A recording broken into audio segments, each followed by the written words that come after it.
He was just a starving orphan with nothing left to lose. But when 12-year-old Tobias found that dying native girl by the creek, his next decision would change to worlds forever. What happened next proves that sometimes the smallest hands carry the biggest hearts. The sun blazed mercilessly over the dusty settlement as Tobias Crow pressed his face against the general store window. His stomach had been empty for 2 days, and the jerky hanging behind the glass looked like salvation. Homer Gentry, the store owner, caught sight of the boy's desperate eyes and rapped his knuckles hard against the window. Tobias jerked back, his bare feet stumbling on the wooden planks. Homer stepped outside, his belly straining against his vest. "Get away from my store, you little pest. Ain't got nothing for beggars." Tobias wiped his nose with the back of his sleeve. "Got 3 cents, mister. Just need some hardtack." 3 cents? Homer's laugh was sharp and cruel. "That won't buy you the wrapping paper." He grabbed Tobias by the shoulder and shoved him toward the edge of town. "Go find yourself a ditch to die in. Stop scaring away my paying customers." The boy stumbled, but didn't fall. He'd learned long ago that falling only made things worse. Instead, he walked toward the creek that wound behind the settlement where the cottonwoods offered shade and the water ran clear. At least there he could drink his fill and maybe catch a minnow or two. But as he approached the water's edge, something made him freeze.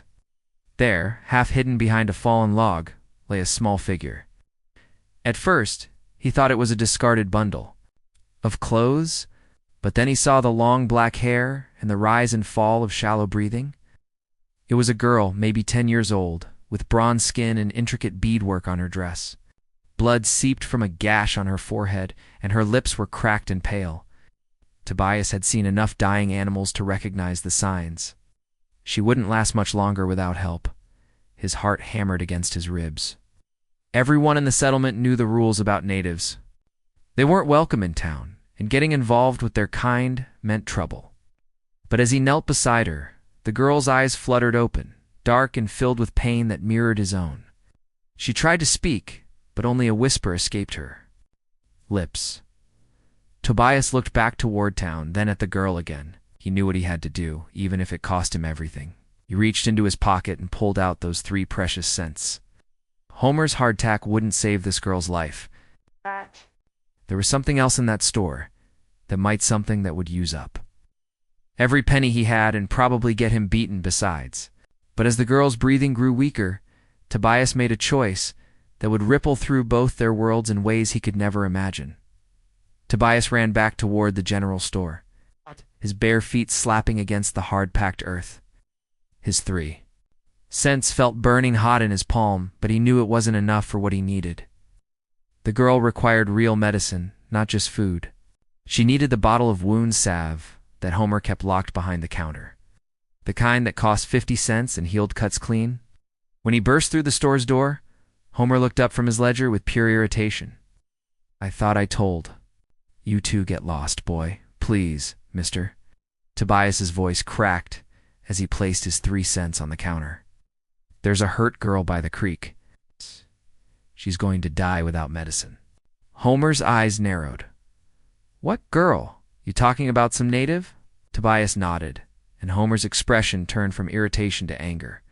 "You little fool. You want me to waste good medicine on one of them savages?" He swept the coins off the counter, sending them scattering across the floor. "Hey, get out before I take a strap to you." But Tobias didn't move. Instead, he thought about the girl's eyes, so full of pain and fear. He thought about all the times he'd been hungry and hurt and alone with nobody willing to help.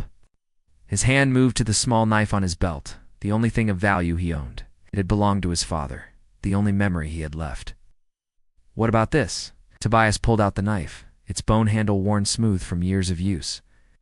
"It's worth something." Homer's greedy eyes fixed on the blade. It was good steel, well made, probably worth $2 to the right buyer. "That native girl mean that much to you, boy?" Tobias's throat felt tight, but he nodded. "She's dying." Homer snatched the knife and examined it carefully. "Fine, but don't come crying to me when her people come looking for trouble." He reached under the counter and pulled out a small bottle of wound salve and a roll of clean bandages. Anyone asks where you got this medicine? You never saw me? Tobias grabbed the supplies and ran back to the creek, his heart pounding with a mixture of hope and loss. The knife had been his only protection, his only connection to a father he'd barely remembered. But as he knelt beside the girl again, he knew he'd made the right choice. Working carefully, he cleaned her wound and applied the salve. The girl drifted in and out of consciousness, but her breathing seemed to grow stronger. Tobias gave her water from the creek, holding her head gently as she drank. As the sun began to set, painting the sky in shades of orange and red, the girl's eyes opened fully for the first time. She looked at Tobias with confusion, then recognition. She tried to sit up, but he gently pressed her back down. He whispered, "You're safe." But even as he said the words, Tobias heard something that made his blood run cold. The sound of horses approaching fast, and the war cries of native warriors echoing across the plains. They were coming for their missing daughter, and they would find her in the care of a white boy with medicine he couldn't possibly afford. The thunder of hooves grew louder as 6 warriors crested the hill above the creek. Tobias's first instinct was to run, but the girl was too weak to move. He positioned himself between her and the approaching riders. His small frame trembling but determined, the lead warrior dismounted with fluid grace. His face painted with streaks of red and black. Eagle feathers adorned his long hair, and a tomahawk hung at his side. This had to be someone important, maybe even a chief. His dark eyes scanned the scene, taking in the wounded girl, the medicine bottle, and the scrawny white boy who dared to stand in his path. The girl spoke weakly in her native tongue, her voice barely audible. But whatever she said made the warrior's expression shift from fury to something else entirely. He knelt beside her, his weathered hands gentle as he examined her bandaged wound. "Ayana," he whispered, and Tobias heard the deep love in that single word. This wasn't just any warrior. This was her father. The chief looked up at Tobias, his eyes searching. When he spoke, his English was careful but clear. "You did this? You helped my daughter?" Tobias nodded, his mouth too dry to speak. He expected anger, maybe violence. "Hey, everyone," said the natives were savages who killed white children without mercy. But instead, the chief's eyes moved to the empty medicine bottle. Then back to Tobias's threadbare clothes and hollow cheeks. "Where did you get medicine?" the chief asked. "You were just a boy, a poor boy." Tobias found his voice at last. "Traded. For it. She was dying, and I couldn't just watch." The chief studied him for a long moment, then spoke rapidly to his warriors in their language. 2 of them dismounted and carefully lifted Ayana, preparing to take her home. But the chief remained, his gaze never leaving Tobias. "What did you trade?" he asked quietly. Tobias looked down at his empty hands. "My knife. It was my father's. Only thing I had left of him." The silence stretched between them like a held breath. The other warriors had stopped their preparations, sensing the weight of this moment. Even the wind seemed to pause as if the whole world was listening. The chief reached into a leather pouch at his belt and pulled out something that made Tobias's eyes widen. It was his father's knife. But how could that be? Then he realized what must have happened. The chief had been to town, had seen Homer with the blade, had bought it back. "A boy who gives up everything to save a stranger's child," the chief said. Slowly, "This boy has honor. This boy has heart." He held out the knife. "My people have a debt." But as Tobias reached for his father's blade, a commotion erupted from the direction of town. Homer Gentry was riding hard toward them, followed by a group of armed settlers. Their faces were twisted with anger and fear, and their weapons glinted in the fading light. "There they are," Homer shouted. The boys with them probably been working. With the savages all along, settlers reined in their horses 20 yards away, rifles raised and ready. Homer's face was red with excitement and greed as he pointed at the scene before him. "See there? It's that orphan boy has been conspiring with them. He's probably planned this whole thing." Chief Kestrel stood slowly, his hand resting on his tomahawk. Warriors flanked him, forming a protective circle around Ayana and Tobias. The tension crackled like lightning before a storm, and Tobias found himself caught between 2 worlds that seemed destined to destroy each other. "Now hold on there, Chief," called out Samuel Reed, the settlement's unofficial leader. We don't want any trouble. We'll just hand over the boy and we'll call it even." "The boy did nothing wrong," Chief Kestrel replied, his voice steady as granite. "He saved my daughter's life." Homer spat into the dirt. "Don't you believe his lies? That little snake's been planning to rob my store for weeks. He's probably told them savages where to find our supplies." Tobias felt his face burn with shame and anger. "That ain't true. I never snarled. We know what you are. Orphan trash, with no loyalty to your own kind." But Chief Kestrel stepped forward, placing himself directly in front of Tobias. "This child has more honor than all of you. He gave everything he had to save a stranger. What have any of you sacrificed for another?" The settlers shifted uncomfortably in their saddles. Samuel Reed's rifle wavered slightly. "Look, we appreciate what the boy might have done, but he's our responsibility. Hand him over and we'll discipline him proper." Discipline, the chief's voice, carried a dangerous edge for showing mercy, for choosing compassion over hatred. He turned to face the settlers fully. "Call yourselves civilized, yet you would punish kindness." Yana stirred in her warrior's arms and spoke weakly to her father. Whatever she said made his expression soften for a moment, then harden with new resolve. He looked back at Tobias, then at the armed men who wanted to drag the boy away. "My daughter says the boy wept as he cleaned her wounds," the chief said quietly. "She says he spoke gently to her, told her she would be safe." "This is the child you call savage." Homer's patience snapped. "Enough talk. Boy belongs to us, and we're taking him." He raised his rifle, but before he could aim, something extraordinary happened. Every warrior in the chief's band had an arrow nocked, and drawn in one fluid motion. Settlers found themselves staring down a wall of deadly points, each aimed with deadly precision. But it was Chief Kestrel's next words that truly changed everything. "Any man who harms this boy harms my family," he declared, his voice carrying across the creek like thunder. "He is under the protection of our tribe now. Touch him, and you answer to all of us." The silence that followed was deafening. Homer's rifle trembled in his hands as he realized he was outnumbered and outmatched. Samuel Reed looked between his men, and the warriors, calculating odds that didn't favor him. But Tobias stepped forward, his young voice cutting through the tension. "Wait," he said, looking up at the chief. "I can't let you fight because of me. Too many people will get hurt." The chief looked down at him with something like wonder in his eyes. "Even now you think of others before yourself." As the standoff continued, Ayanna whispered something else to her father. His eyes widened, and for the first time since the confrontation began, Chief Kestrel smiled. It was not a pleasant expression, and it made several settlers take an involuntary step backward. Chief Kestrel's smile sent a chill through the assembled settlers. He spoke briefly to his daughter, then addressed the armed men with deadly calm. "My daughter has told me something very interesting about your medicine man," he said, nodding toward Homer.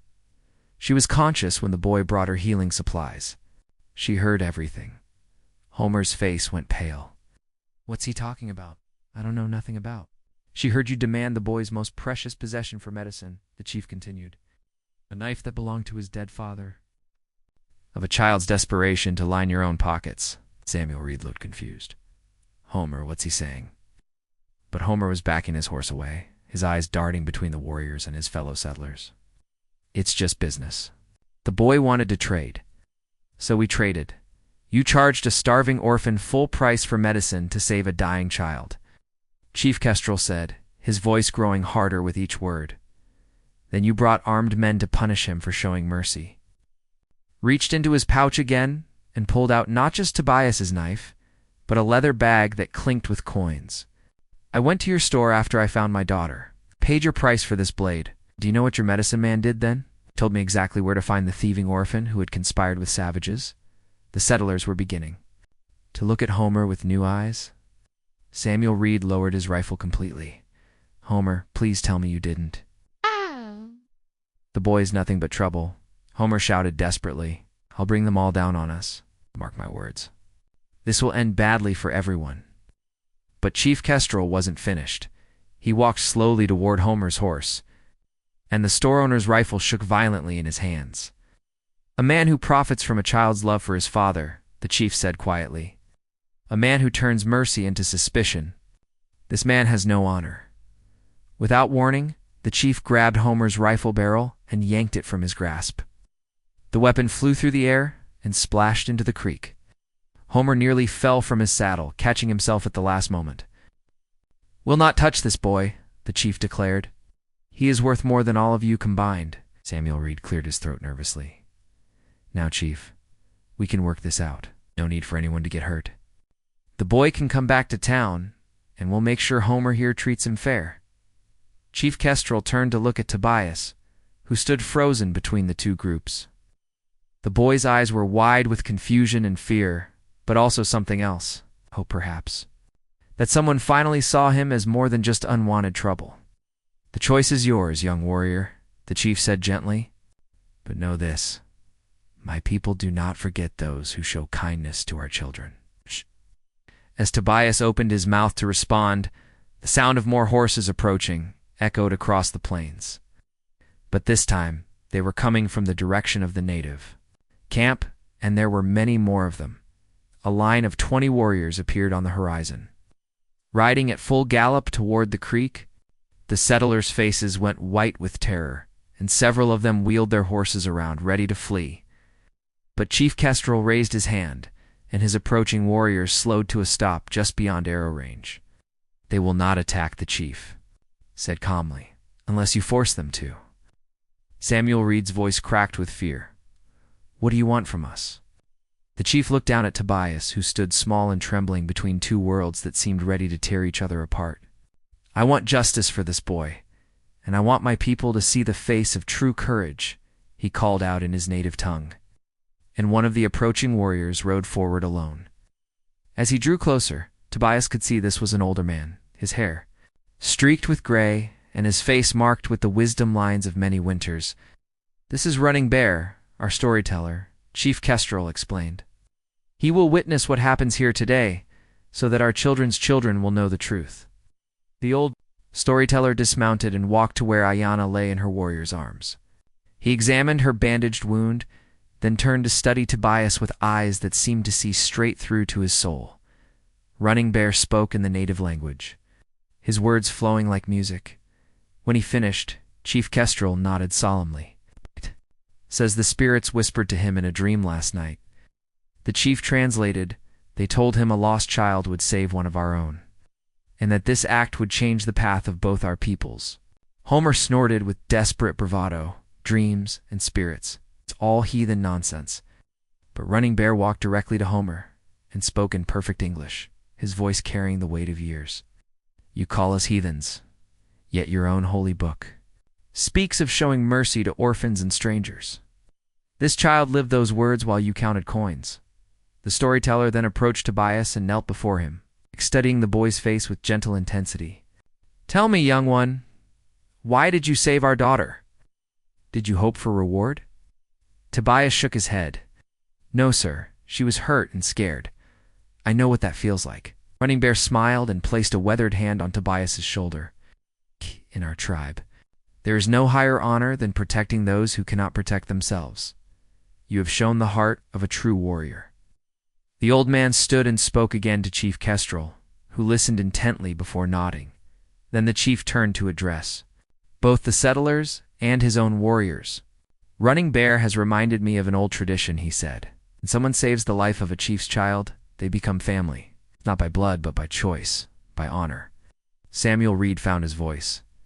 "What exactly are you saying?" Chief Kestrel looked directly at Tobias. "I am saying that this boy who has no family now has one if he chooses. My daughter lives because of his sacrifice. My people would be honored to call him brother." The weight of the moment settled over everyone present. Tobias felt his heart hammering as he realized what was being offered. A home, a family, people who saw value in kindness rather than profit. But before he could respond, Ayanna stirred in her carrier's arms and spoke weakly. Her father leaned down to listen, then straightened with surprise and something that might have been joy. "My daughter has made a request," the chief announced. "She wants to give the boy something as thanks for saving her life. Something that will change everything." Ayanna whispered something to the warrior carrying her, who gently set her down so she could stand on unsteady legs. Despite her weakness, she walked slowly toward Tobias, her dark eyes bright with determination. From around her neck, she lifted a small leather pouch decorated with intricate beadwork. Chief Kestrel's eyes widened in surprise. "Ayana, no, that is too precious." But the girl shook her head firmly and continued toward Tobias. When she reached him, she held out the pouch with trembling hands. "For you," she said in careful English, "because you gave everything." Tobias looked at the pouch, then at the chief. "What is it?" Running Bear stepped forward, his voice filled with reverence. "That pouch contains sacred stones from the mountain where our people first touched the earth. It has been in the chief's family for 7 generations. 'Tis," he paused, searching for the right words. "It is a map to something beyond price." The settlers leaned forward despite themselves, their greed overcoming their fear. Homer's eyes glittered with avarice. "Kind of map?" Chief Kestrel looked at his daughter with a mixture of pride and concern. "Ayana, are you certain? Once this gift is given, it cannot be taken back." The girl nodded firmly, then pressed the pouch into Tobias's hands. The leather was warm and smooth, and he could feel small objects shifting inside. Whatever was in there felt heavy with importance. "The stones will lead you to a hidden valley," the chief explained slowly. "A place where our ancestors gathered the sacred metals. There is enough there to make a poor boy wealthy beyond imagination, but more importantly, it is a place of peace where no violence can touch you." Samuel Reed's mouth fell open. The other settlers exchanged glances full of barely contained greed. But it was Homer who spoke first, his voice shaking with desperate desire. "Now wait just a minute. That boy is just a worthless orphan. He don't deserve no treasure." Chief Kestrel's expression turned dangerous. "He deserves it because he did not seek it, because he gave freely without thought of reward." Listening, his mind was racing with visions of gold and silver, of wealth beyond his wildest dreams. "There's got to be some mistake. The boy's nothing special." "I'm the one who provided the medicine for a price that broke his heart," Running Bear said quietly while he gave freely of his poverty. Tobias looked down at the pouch in his hands, feeling overwhelmed by the weight of what was happening. Part of him wanted to give it back, to say he didn't deserve such a gift. But another part, the part that had been hungry and cold and alone for so long, whispered that maybe he did deserve kindness after all. "There's one more thing, Chief Kestrel," said his voice carrying a note of warning. "The map only works for one whose heart is pure. Try to use it with greed or evil intent, and the stones will lead you nowhere but to your own destruction." As the chief spoke these words, Homer's face twisted with calculation and barely controlled rage. The sight made Tobias's blood run cold, because he recognized that look. It was the same expression Homer wore when he was planning something cruel. The standoff at the creek ended with unexpected gentleness. Chief Kestrel personally helped Tobias onto one of the warriors' horses while Running Bear carefully secured the sacred pouch around the boy's neck. Ayana, despite her weakness, smiled at Tobias with the kind of pure gratitude that made his chest feel warm and tight. "You will always have a home with us," the chief told him as they prepared to leave. "But the choice of when to come must be yours." Samuel Reed cleared his throat nervously. "What about the boys?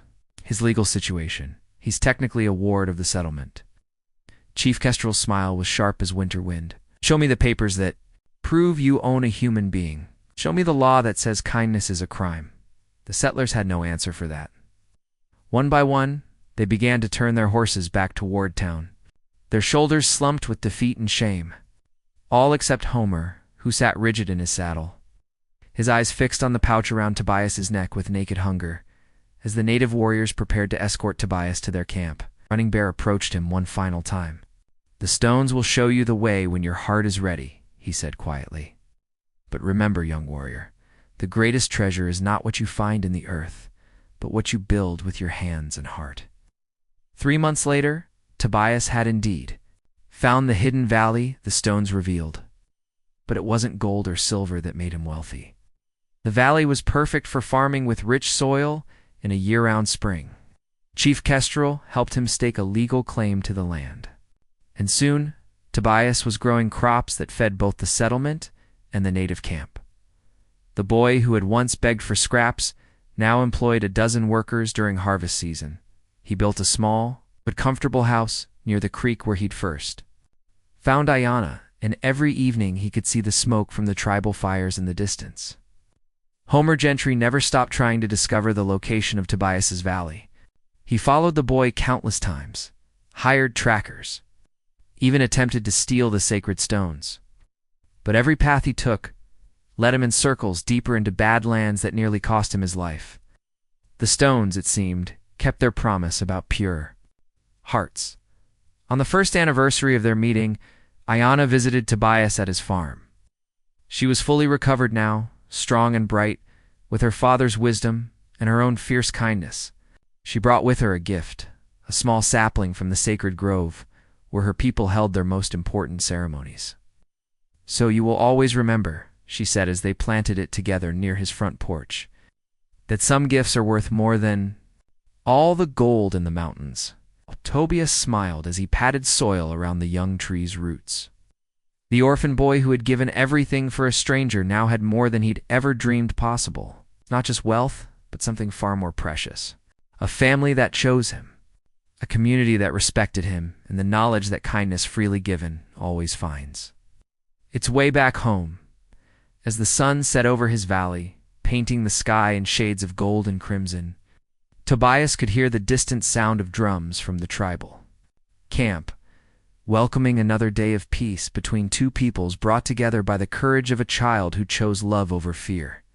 If you enjoyed this story, click the video on your screen now to watch another unforgettable tale from the frontier, where honor and destiny collide in ways you never expected. Don't forget to subscribe and consider a super chat to help us keep bringing you more stories like these.